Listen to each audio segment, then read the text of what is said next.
Hello and welcome to Ireland's Next Top Biofuel. My name is Aoife Long and I'm studying renewable gas policy here at UCC. Our growing energy demand in the face of climate change and depleting fossil fuels means we need to look more towards sustainable forms of energy. Renewable gas, or green gas, is gas that is produced from biological material and also from non-biological sources. It is a form of renewable energy that we can use to produce renewable electricity, heat, or transport. During Engineers Week this week, we are examining the different sources of renewable gas for Ireland. Our judges in the competition are Sinead Moynihan and Molly Brown from Coláiste Trasa in Kanturk. They recently won their category in the BT Young Scientist competition for their project on STEM subject choice at the second level. Today we'll be looking at the amount of biomethane that we can get from our various feedstocks. But first, we need to go to the lab to find out how this is done. The starting point for the laboratory work is the biomethane potential test. This test evaluates the maximum methane potential over a 30-day period for a given feedstock. To start the digestion process, we use an inoculum. This is basically material that has all the required anaerobic bacteria in order to break down the feedstock and produce methane. We typically run the samples in triplicate, meaning 3 samples per feedstock. And this is just basically to ensure that we have reproducibility of the gas production. So once we've evaluated the biomethane potential, we tend to move to slightly larger reactors.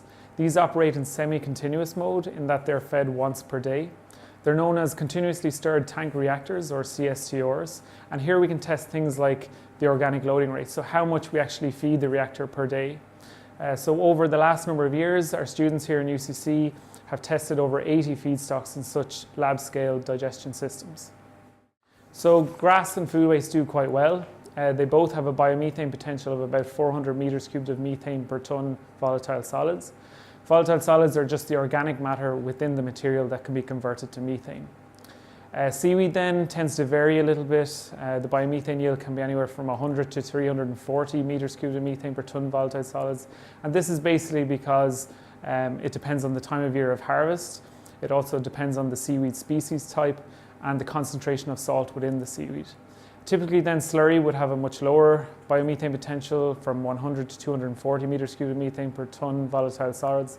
And this is basically because most of the organics have already been degraded by the animal in their digestion. Well, this looks like it's pretty much a numbers game. Okay, so we have our decision. Mm-hmm. Okay, so the judges have made our decision. Food waste, grass and power to gas, can you please step to the side? You're all safe. Slurry and seaweed, please step forward. Both of you had the lowest biomethane potential per ton of volatile solids. Slurry we were more sure of, and seaweed has a range of values. We can choose the type of seaweed that we can cultivate to get these higher methane yields. So seaweed, you're still in the running towards becoming Ireland's next top biofuel.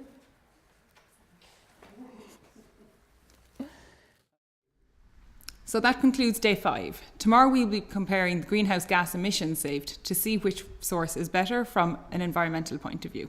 So tune in then for the next episode of Ireland's Next Top Biofuel.